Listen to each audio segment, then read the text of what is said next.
aku Tria, selamat datang di podcast Yahut.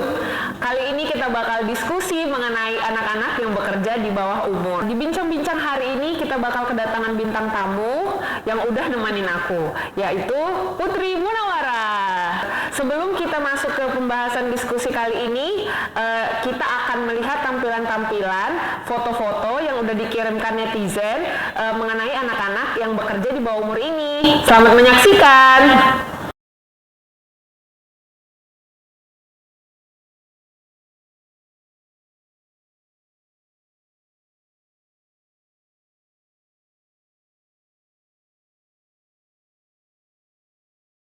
Nah, gimana tanggapan teman-teman?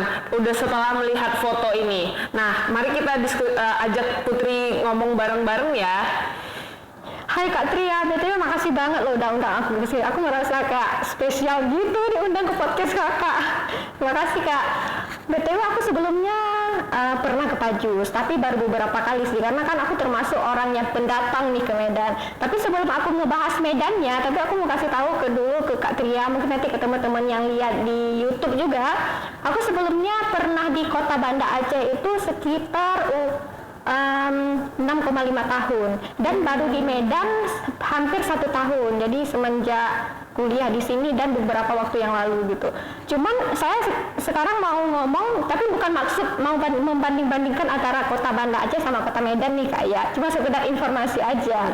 Saya pernah lihat foto yang digambar tadi itu persisnya di Pajus Kuliner kan Kak, yang di pasar Pajak Usu. Iya benar. Iya. Cuman kalau kita lihat di Kota Banda Aceh itu, saya belum pernah lihat ada anak-anak yang di bawah umur yang jualan kerupuk. Cuman saya baru di Medan ini melihat anak-anak yang di bawah umur jualan kerupuk. Menurut persepsi saya itu seharusnya usia anak-anak umur segitu itu seharusnya mereka fokus ke pendidikannya Kak. Terus fokus ke masa kecil yang bahagia, menikmati kasih sayang dari orang tua, terus juga fokus pada mainnya. Saya sempat mikir, kenapa sih anak-anak di sini benar-benar berjuang banget nih cari uang gitu kan. Saya awalnya shock sih Kak, pas pertama-tama ke Pajus, tapi setelah beberapa kali ke Pajus mungkin udah bisa dimaklumin ya. Mungkin orang ini berasal dari keluarga yang kurang mampu, terus keluarga yang mungkin sedikit berbeda pada keluarga-keluarga yang seperti umumnya. Apakah Putri pernah berinteraksi langsung tuh sama anak-anak yang ada di Pajus itu? Sebenarnya kalau interaksi secara mendalam itu baru sekali Kak. Itu pun karena saya ada rasa penasaran, kenapa sih adik ini kalau jualan itu kayak maksa gitu loh Kak. Biasanya kan orang-orang jualan itu Kak beli kerupuk enggak gitu, tapi ini enggak, Kak beli dong Kak beli dong Kak gitu. Jadi saya sempat kepikiran orang ini jualan karena benar-benar butuh duit atau gimana. Jadi cobalah saya beli kerupuk. Jadi harga kerupuk itu dia per 10.000 Kak. Jadi 10.000 itu dapat 3 pieces. 3 pieces. Satu pieces itu sekitar ada 6-7 kerupuk Kak. Kerupuknya itu bentuk dadu persisnya kayak di foto tadi, bukannya bentuk panjang. Gitu. Gimana rasanya? Pernah nggak nyoba rasa dari kerupuk itu? Enak apa enggak? Itu kembali lagi Kak, saya kan beli karena penasaran kan. Jadi pas rasa sama aja sih kayak rasa kerupuk kulit pada umumnya gitu, kerupuk kulit lembu Kak. Gitu. Apa itu kira-kira aku tuh penasaran. Kan Putri udah bilang nih pernah berinteraksi mereka sekali. Mereka itu sekolah apa enggak sih? Aku lihat kayak rasa kaget gitu sih Kak, orang ini fokus jualan atau memang kerja sampingan gitu Kak, karena cara mereka berjualan itu kayak bener-bener, maaf nih ya, bener-bener butuh duit gitu loh Kak. Cuman saya kan karena nggak bisa tahan rasa penasaran, ya udah tanya. Jadi pas saya tanya, itu pun saya tanya karena beli kerupuk, kayaknya dia tipe orang yang memang nggak mau terbuka gitu Kak. Saya tapi nggak tahu nih ya, nggak mau terbuka apa karena nggak diizinin sama orang yang suruh mereka jualan, atau memang nggak mau ngomong. Jadi pas pertama saya interaksi sama orang itu beli kerupuk Kak. Jadi karena saya penasaran, ya udah tanya, ini adik siapa yang suruh jualan kerupuk, saya tanya gitu. Terus katanya disuruh sama ibu Kak, gitu. Terus ini maksudnya disuruh dipaksa atau gimana? Iya, biar dapat uang jajan katanya Kak. Oh, berarti mereka itu uang jajannya dari hasil jualan itu ya? Iya, awalnya kan keberatan Kak. Saya tanyanya, ini kalian dikasih upah, dapat upah sebagai penjualnya atau sebagai sekedar dapat uang jajan. Awalnya orang itu nggak mau cerita Kak soal duit. Tapi saya nggak tahu juga nih ya alasan nggak mau cerita itu gimana. Tertutup ya mereka ya. Iya Kak.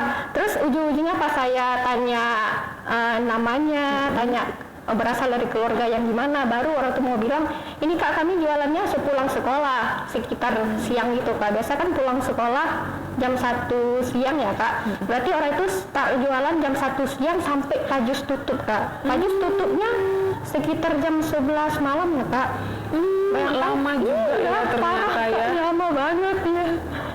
Nggak nyangka ya perjuangan anak-anak untuk mencari uang itu sampai jam 11 malam. Iya Kak, saya tempatnya juga kan. Jadi kita kalau ada anak-anak yang jualan itu pasti kepikiran ini berasal dari keluarga gimana kan Kak. Jadi saya tanya, jadi sebelumnya ini saya mau jelaskan dulu ada berapa orang ya anak yang di Pajus itu. Jadi pas saya lagi nongkrong sama teman-teman, kan tujuan Pajus itu pasti mau makan ya kan Kak. Jadi pas yang semperin satu orang ke saya itu satu orang Kak. Tapi orang itu yang masuk ke dalam Pajusnya itu sekitar 4 orang, tapi yang semperin saya satu orang. Saya kan langsung tanya nih, dia namanya siapa, dari mana, terus apa sih alasan jualan gini gitu. Baru pas saya tanya panjang lebar, itu baru muncul teman-temannya untuk samperin si temannya satu orang tadi tuh Kak. Jadi orang tuh sebutin namanya, nama keempat orang itu.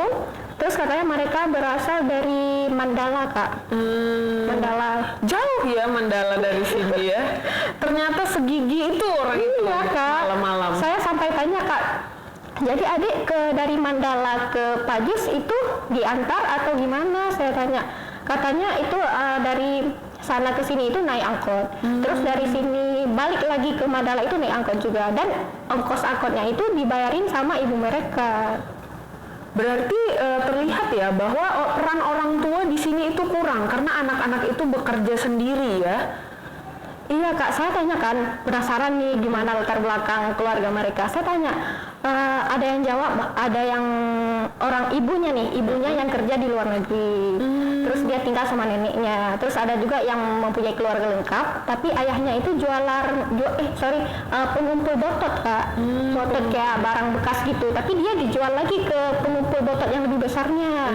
Terus ada juga yang ibunya sekedar ibu rumah tangga saja gitu Kak. Itu lebih tepatnya sih mereka kayak ngebantu ekonomi keluarga gitu sih Kak. Kayak semacam ada rasa terpaksa untuk jualan itu.